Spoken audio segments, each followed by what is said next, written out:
Bien, en este video vamos a ver acerca del trabajo en equipo. ¿Por qué vemos trabajo en equipo en un curso de videojuegos? Nosotros les enseñamos muchas cosas, les enseñamos a programar, les enseñamos a utilizar arte, les enseñamos 3D, les enseñamos performance, materiales, lighting, les enseñamos a hacer Unreal Engine y todo eso está perfecto, todos esos conocimientos técnicos se necesitan para hacer un juego. Sin embargo, en la vida real, ustedes van a tener que manejar un equipo y ustedes van a tener que lidiar con muchos problemas que no necesariamente son problemas técnicos que tengan que ver con Unreal, sino que tiene que ver con el desarrollo de proyectos. Entonces vamos a ver algunas cosas que son específicas de videojuegos, como los roles que hay en el equipo, los tipos de, las formas de manejar un proyecto y cómo mitigar el exceso de trabajo. El manejo de proyectos en esencia es manejar personas. Si sabes manejar personas, sabes manejar proyectos. Es importante saber que hay una meta, que hay cuáles son los objetivos, cuáles son las fechas, y todo eso es muy importante y todo eso se puede tener muy claro. Sin embargo, el manejo de personas viene a ser más crucial a la hora de manejar un proyecto. ¿Qué es el manejo de proyectos entonces?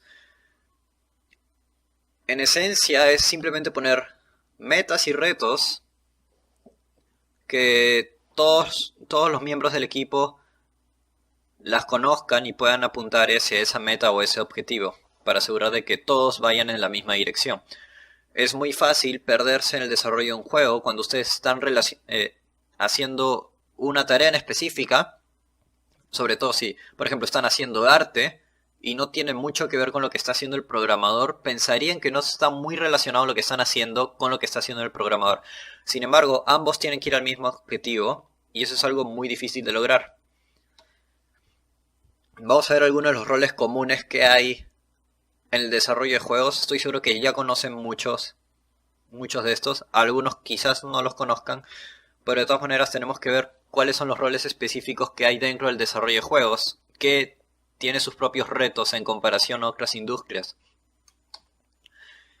Los game designers ya los conocen, son los que crean las reglas, la estructura del juego, las mecánicas, la narrativa, la historia, y su rol el rol del game designer es comunicarse con el resto del equipo para que todos estén yendo hacia la misma dirección y que todos trabajen en la visión del game designer, que es para que sepan qué es lo que necesita. Un artista, hay varias especializaciones de artistas, pueden ser 2D, que hagan concept art, ilustraciones, matte paintings, pueden hacer texturas, materiales, interfaz de usuario, o en 3D pueden hacer personajes, escenarios, o hasta animaciones 3D. El programador es obviamente el que programa el juego y hay varios tipos de especializaciones en programación. Pueden programar gameplay, inteligencia artificial, físicas, gráficos, UI, networking y algunas herramientas de desarrollo. Por lo general, si está en un equipo pequeño, el programador va a hacer más de estas cosas. En cuanto los equipos crezcan, el programador va a hacer cosas más específicas y por lo general empresas grandes los contratan para solucionar un tipo de problema específico, como por ejemplo un programador de networking o un programador de gameplay. Level designer, lo hemos visto antes, es el encargado de crear los mapas del juego y asegurarte de que las mecánicas del gameplay funcionen dentro del nivel. El technical artist es una mezcla entre programador y artista. En realidad es el puente que hay entre los artistas y los programadores, donde los artistas quieren crear algo y necesitan las herramientas necesarias para poder crearlo. Y si tienen las herramientas, ¿cómo lo pueden crear más rápido? Por lo general pueden crear materiales que usen los artistas y que el artista solamente se encargue de hacer arte. Y así se encargan de que lo que crea el artista también sea compatible con lo que hace el programador. El ingeniero de audio son los que graban efectos de sonido, música, voces y las preparan para usarlas dentro del juego. Algunos roles que están dentro de desarrollo de juegos, pero también los pueden encontrar en otros proyectos. El Project Manager, que es el encargado de coordinar todo el proyecto y coordinar con todos los miembros del equipo para asegurarse de que todos vayan hacia el mismo objetivo. El QA Tester, o los de pruebas de QA, o los game testers, son los que prueban todos los features del juego para que encuentren errores y puedan refinar la jugabilidad y todos los componentes que tiene el juego para ir mejorándolo poco a poco. El equipo de infraestructura, que si no lo conocen es el equipo que está detrás del juego en crear la infraestructura suficiente para que el juego pueda ser jugado en distintas plataformas o en la plataforma que vaya a salir el juego y que básicamente que el juego funcione y que sea estable. El equipo de marketing, que en el caso específico de juegos se encarga de manejar las interacciones con el consumidor por distintas plataformas, pueden ser redes, email, algunos medios físicos, pueden ser ferias. Ahora vamos a ver algunas metodologías de desarrollo. Por lo general se dividen entre Waterfall y Agile, o metodologías ágiles. La de Waterfall o en cascada es recontra lineal. Tiene el enfoque de las tareas de desarrollo de forma global. Ambas son iguales: análisis, diseño, building y pruebas, en distintas fases para ser completadas de forma lineal. El problema de esta metodología es que no se adapta muy bien cuando hay cambios, y por lo general en los juegos hay bastantes cambios, porque se tiene que ir probando constantemente. Por lo general es mejor usar esta metodología cuando el alcance es bien específico y el proyecto es más pequeño, cosa que las cosas pueden estar más claras, más ordenadas, pero por lo general no van a querer usar esta metodología para desarrollar un juego, porque eso quiere decir que no pueden volver atrás si encuentran un error. En cambio, las metodologías ágiles funcionan igual, dividen las tareas de desarrollo en análisis, diseño, building y pruebas, pero a diferencia de la que es en cascada, la planificación se hace constantemente.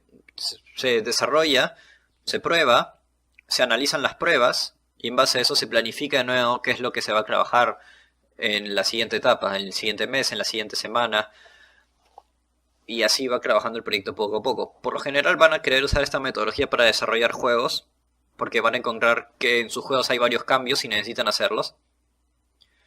Y este es el tipo de metodología que realmente quieren usar la mayoría de proyectos.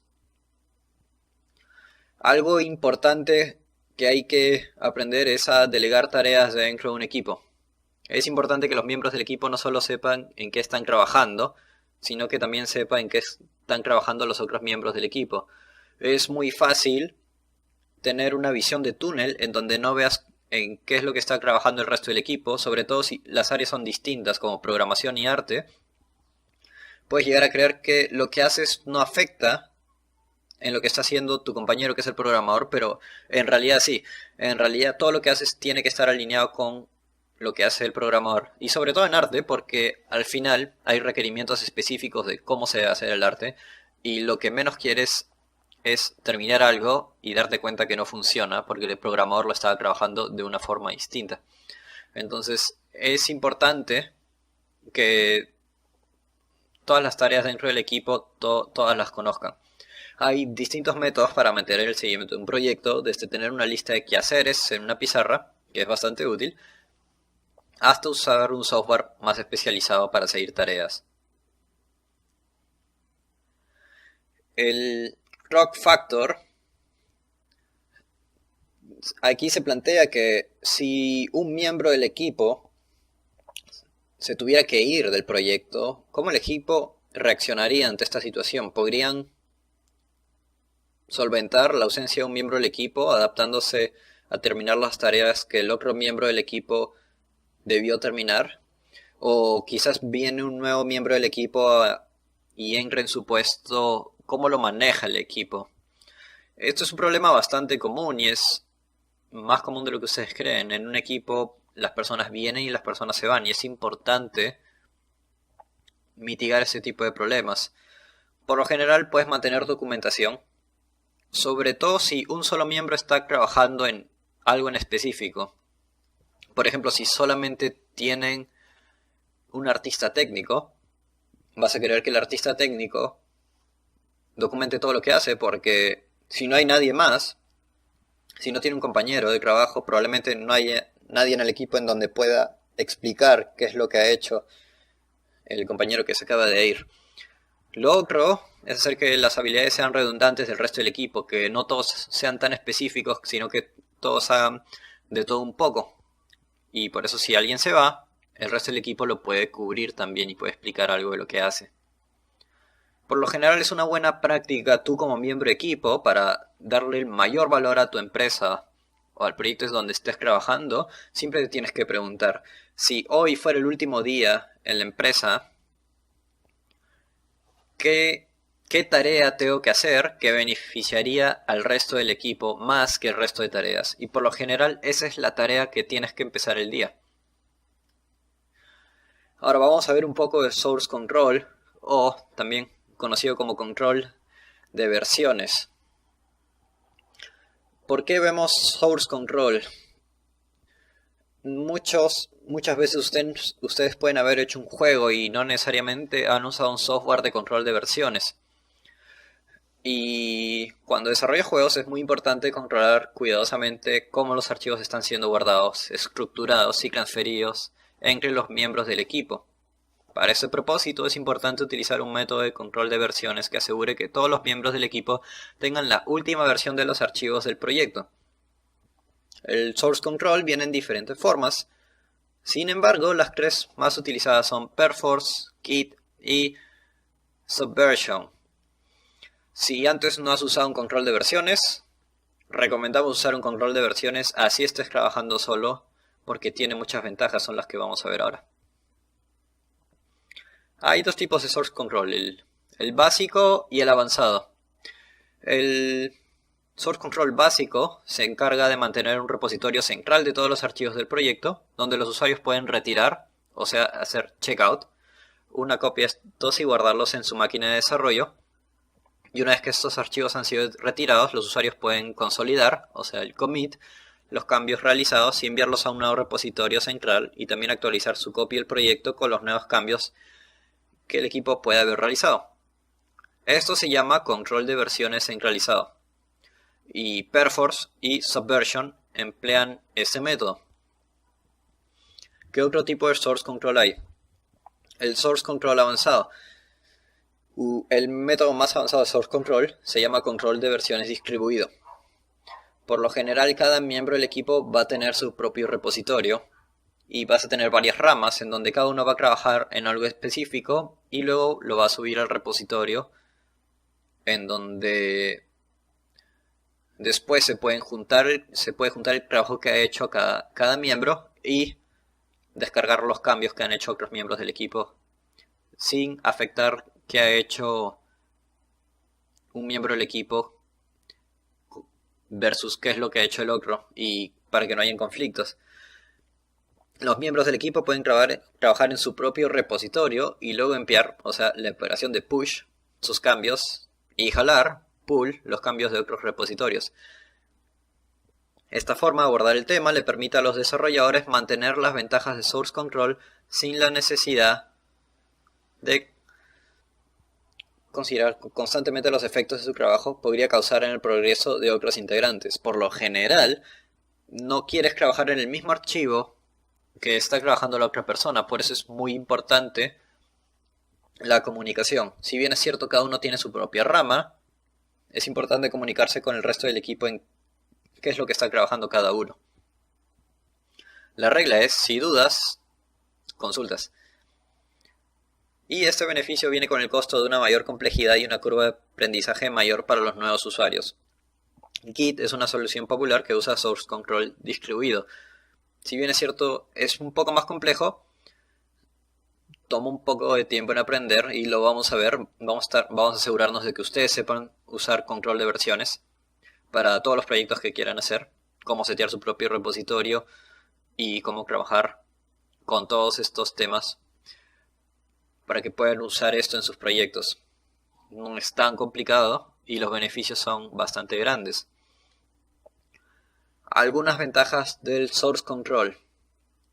A grosso modo, tienes un historial de revisiones. Tienes el branching, que te permite crear distintas ramas en donde después se pueden juntar para jalar un solo cambio. Tienes el tagging, el reversion y los backups distribuidos. Por lo general es importante el source control porque realmente te permite salvarte de un problema grave. Muchas veces, sobre todo en código, alguien puede meter la pata y es necesario hacer un rollback. Y el control de versiones te permite volver a una versión anterior y identificar cuál era el error y poder solucionarlo. Y eso es algo bien común en desarrollo de juegos. Y poder regresar a una versión anterior a la versión estable puede ser bastante beneficioso para el equipo. Burnout y crunch. Manejo de riesgos en la salud durante el desarrollo del proyecto. Algo que seguro han escuchado y probablemente no le hayan dado mucha atención, pero es una realidad, existe. Y si no se las enseñamos, sería mentirles que esto no ocurre en el desarrollo de juegos. Y entonces vamos a ver cómo lo evitamos. Primero, ¿qué es burnout y crunch? El desarrollo de videojuegos atrae muchos desarrolladores de distintas disciplinas, quienes son muy apasionados por los juegos y su trabajo. Por lo general no siente que estén trabajando, entonces se dedican muchas horas en el día. Aquellos que se sienten identificados me van a entender. Cuando se combina con fechas límites complicadas y el rápido cambio en la tecnología, hay tendencia en los desarrolladores de trabajar más días que el resto de profesiones típicas, así como invertir altamente en su éxito y fracaso de su trabajo. Este tipo de respuesta es coloquialmente conocida como burnout. El burnout es algo que tú como desarrollador debes estar alerta, no solo por ti, sino también para el resto de miembros del equipo. Es importante darte cuenta de cuándo el equipo está en burnout y cuándo están en crunch y cómo podemos evitar esas cosas. Esos son unos síntomas comunes que hay en el burnout. Cansancio físico o emocional, que puede hacerte sentir cansado o débil. Insomnio, dificultad de concentración, enfermarse más del usual, síntomas físicos sin explicación como jaqueca, mareo o dolor de estómago, pérdida de apetito o masa, ansiedad. Esto no solo te hace sentir nervioso, pero también puede presentarse como una sensación de pavor, tensión, irritabilidad y pensamientos que interfieren con tu concentración. Depresión, esta es bastante común. Esto no significa sentirse triste, sino también sentir sentimientos de culpa, baja autoestima, impotencia o hasta a veces casos suicidas. Puede parecer extremo, pero pasa. Pérdida de placer, no necesariamente se aplica al trabajo, pero eventualmente se puede expandir a otras áreas como la vía social o familiar. Y por favor tomen nota que la pérdida de placer también es un síntoma de depresión. Pesimismo. Si te sientes inefectivo, quizás te sientas desilusionado con tu carrera, esto puede pasar. Aislamiento. Las interacciones sociales son importantes para tu salud mental y sentirse bien. Cuando los empleados están experimentando despersonalización, puede que no hablen con sus colegas o clientes. Todos estos síntomas pueden que lo tomen muy a personal cuando vean a una persona, solamente está deprimida, ha tenido un mal día. Estén muy alertas porque son síntomas comunes del burnout y eso quiere decir que no se están manejando bien las cosas en su proyecto y el equipo no la está pasando muy bien. Así que hay que estar atentos a esos problemas. Crunch organizacional. La naturaleza del desarrollo de videojuegos hace que estimar cuánto dura una tarea sea difícil, aun cuando tienes bastante experiencia desarrollándolos. Lo que no suele cambiar es la fecha de entrega final. Así que mientras más cerca estemos de la fecha, la práctica de crunch puede ser tomada de forma colectiva, donde un equipo trabajará más días, así como fines de semana para intentar terminar el proyecto en el día de la entrega final. Algunas veces esto es un proceso formal dentro de una compañía y es visto como algo predecible, mientras que otras veces los desarrolladores simplemente van a trabajar horas extra por su propia voluntad, lo cual no recomendamos. Esta práctica, mientras que es común, es criticada por tener un alto riesgo de burnout, especialmente cuando se hace por un largo periodo de tiempo. Vamos a ver más adelante que el descanso es parte del crecimiento en el módulo 3, cuando veamos el tema de desarrollo profesional y personal. Vamos a ver la fórmula del crecimiento y vamos a ver que el descanso es parte de tener una buena performance en el trabajo, aunque creas que no estás usando bien tu tiempo. ¿Cómo evitar el burnout y periodos de crunch? Hay algunas soluciones. Podemos planear tiempos flojos en el proyecto. Planear. Es decir, vamos a tener tiempos de descanso también. Haciendo ejercicio y comiendo comida sana. Un poco obvio, a pesar de que no muchas personas lo hacen. Horarios de trabajo flexibles que se acomoden a las necesidades del miembro en equipo. No necesariamente el trabajo puede ser de 9 a 5. Cada miembro puede tener necesidades distintas y cada miembro es especial. Entonces, sean un poco flexibles para que ellos puedan dar una mejor performance en el proyecto. Quizás tengan algún problema personal que no les permita llegar tan temprano, pero pueden quedarse un poco más tarde. Podemos ser flexibles en ese sentido. Descansos que hay entre proyectos, esto es bastante importante. Asegurarse que los miembros del equipo estén tomando descansos. Si ven a un miembro que se queda más horas trabajando, oblíguenlo a descansar por el bien del proyecto, aunque él crea que está haciendo lo correcto. Ustedes ya saben que está mal trabajar horas extra, no solamente porque está perdiendo tiempo que podría estar haciendo otra cosa, porque no todo es trabajo, sino porque está siendo contraproducente. Al final va a afectar al equipo y es mejor evitarlo pronto que cuando sea demasiado tarde. Redundancia de habilidades para asegurarse que ningún miembro se quede activo por largos periodos. Es decir, si alguien falta, quizás lo podamos reemplazar en algún momento porque todos tenemos habilidades similares, entonces de alguna forma no nos afecta tanto el que haya faltado ese miembro del equipo. Y estas son algunas recomendaciones que se pueden tomar para evitar el burnout y el crunch. Aparte de eso está el manejo de equipos, cómo manejar a tu equipo, cómo hablarles a tu equipo, sé específico con ellos, guíalos, qué es lo que necesitas. Estás fallando en esto y esto. No digan de forma general que están fallando en algo general. Digan, estás fallando en esto, tenías que hacer 3 haces de esta semana y solamente hiciste 1. Lo cual solamente es el 30% del trabajo que habíamos planeado. Entonces sean bien específicos con ellos. A las personas no les gusta que les digan que no están haciendo bien su trabajo. Y también a las personas que les toca decirle a las personas que no están haciendo bien su trabajo no les gusta. Pero es necesario porque ellos necesitan de ustedes. Entonces es importante esa parte. Sean específicos. Usa deadlines. Todo es un deadline. Los deportes, ¿cómo funcionan? Tienes un deadline para anotar un punto. En un partido de fútbol no tienes 3 horas para meter un gol, solamente tienes 90 minutos. Nos movemos por deadlines. Usen los deadlines a su favor. Los deadlines impulsan al equipo a trabajar. Usa figuras mensurables, resultados, números, sobre todo números. Sean bien específicos. Esto es lo que has fallado. Has trabajado menos horas esta semana.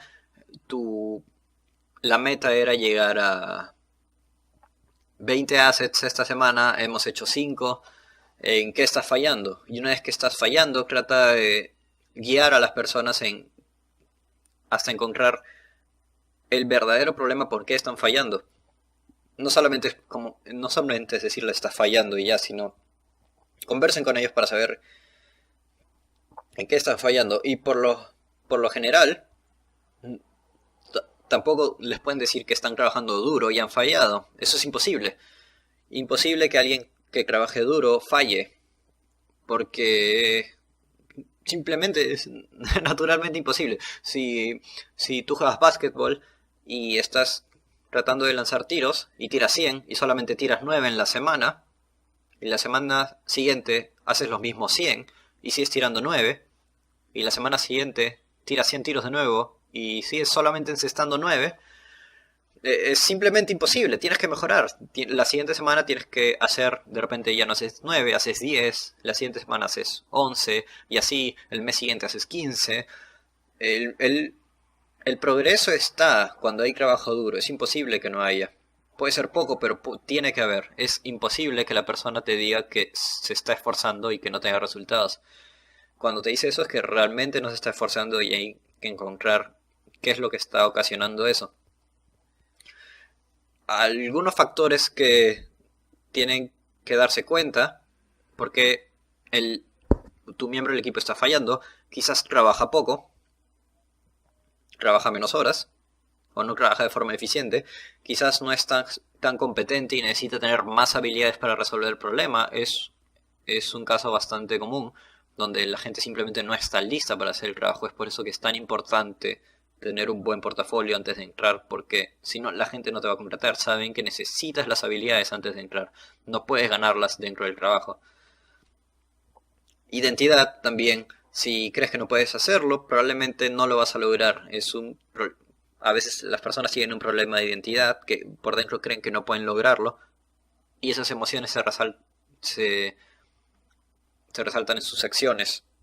Entonces solamente tienen que guiar a los miembros de su equipo. ¿Cómo harías tú para solucionar este problema? Se acercas a ellos, hey, esto es lo que está fallando, sean específicos, has hecho 3 haces de los 5 que teníamos que hacer esta semana, esto es lo que yo haría, lo haría de esta forma, haría este modelo primero, luego haría esto, luego haría esto, así que vamos a trabajarlo de esa forma. Si no son específicos, la gente no puede saber qué es lo que quiere. Eso es algo que tienen que considerar. Ok. Como pueden ver, el manejo de proyectos, que es más manejo de personas, es muy importante en el desarrollo de juegos. Puede que no lo sepan ahora, si han trabajado en un proyecto saben que es difícil lidiar con personas, saben que es complicado mantener las fechas límites de entrega, saben que es complicado establecer metas, saben que es complicado identificar cuáles son los obstáculos que hay. Sin embargo, para eso estamos nosotros aquí, para guiarlos, para darles las herramientas que realmente necesitan para desarrollar los videojuegos, porque no solamente todo es conocimiento técnico, sino que necesitan saber de este tipo de cosas, necesitan saber cómo manejar proyectos, cómo manejar personas, cómo solucionar problemas.